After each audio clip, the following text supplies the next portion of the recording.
So, what do you think of the current state of Pinot Noir in California, where there are people trying, a big segment of the market is trying to make big wines from Pinot Noir still? Yes, that's a misinterpretation of what it should be.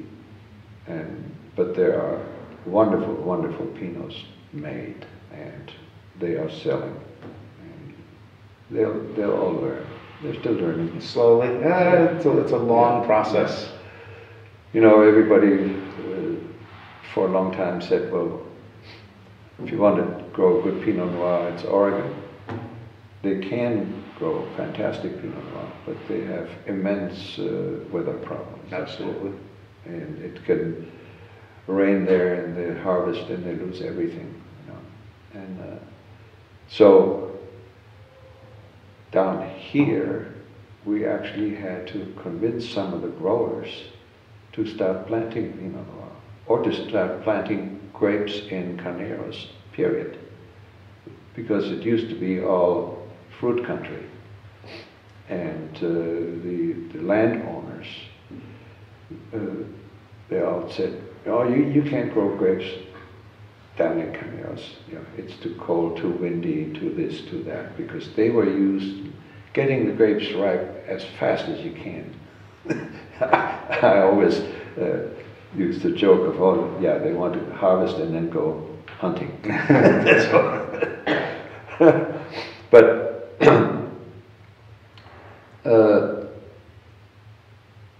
what you can't do in the Carneros wine district, or wine districts that are ideal for Pinot Noir, is plant Cabernet.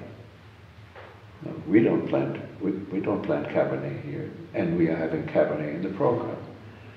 We get those from areas where the sun is shining, where it's not cold, you know, or we're getting them from the top of the mountain,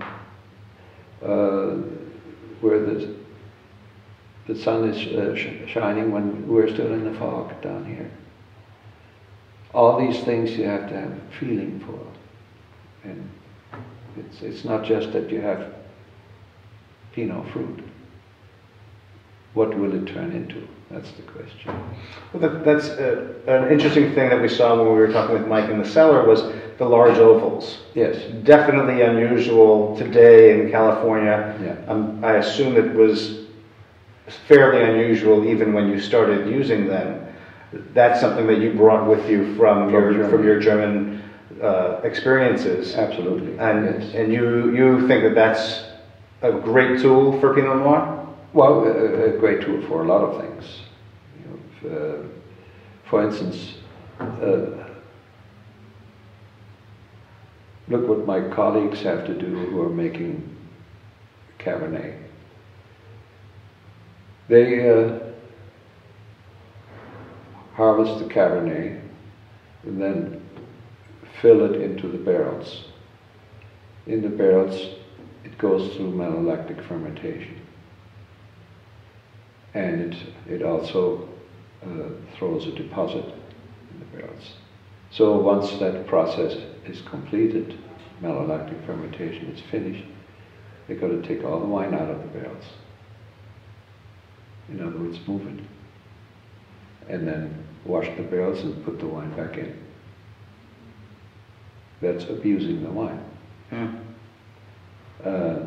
I can come out of the large fermenters and go into those big ovals.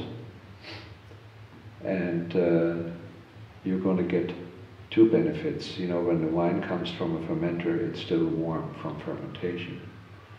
These large oak ovals will retain that warmth longer than a small barrel does. Malolactic fermentation will set in immediately, will happen there, and once it's complete, I can transfer the wine into the barrel and never have to touch it again. You don't rack it once it goes in the barrel? Well, you rack it from that big. Right, but once that's it. From foudre to barrel, that's racked and done. So you saving one process, you're saving one handling, which is mishandling, and all of these kind of things. So yeah. So your philosophy is non-interventionist. You want to Yeah. let the wine make itself and Like, try not to do too much to it. like Mike already mentioned, like our plunger tanks, which automatically push the floating grapes back down. So they just submerge the cap. They don't break it up at all. No, they just push it down. It's like in the ocean, when the ice floats on top. Most of it is on top. Very little of it is underneath. And it's the same there. You need to get those grapes down in there. But you need to do it ever so gently. Pinot Noir, because of its elegance, delicacy, and finesse, is incapable of hiding mistakes that you made. So you need to really treat it with kid's glove. And that process is, for instance, one of them. You don't want to double handle it, mistreat it, beat it up, and things like that. Very gentle. Yes. Élevage. Yeah. You've been involved in wine in Northern California for a fairly long time. Has the business of wine changed since your earlier days here? Oh, very much so. Very much so. And because of the learning curve and the understanding and things like that. And big errors, like planting them in the wrong area. Look at the Central Valley. They planted Merlot. It didn't belong there. And then it was bad-mouthed in the press.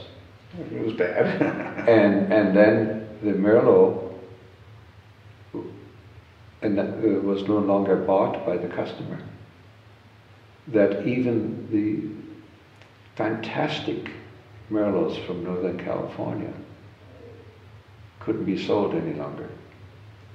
They're of great value today still because Yes, it's so difficult. because the customer just believed the press, And so growers, like our grower next door, he pulled all his Merlot out and started planting something else.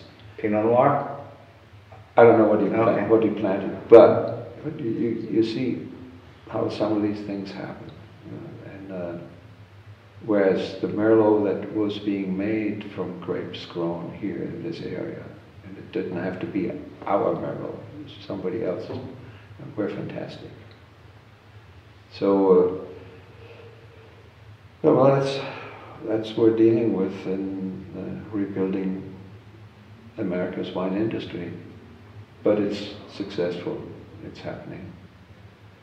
And the reports about export are phenomenal. Oh, absolutely. Yeah.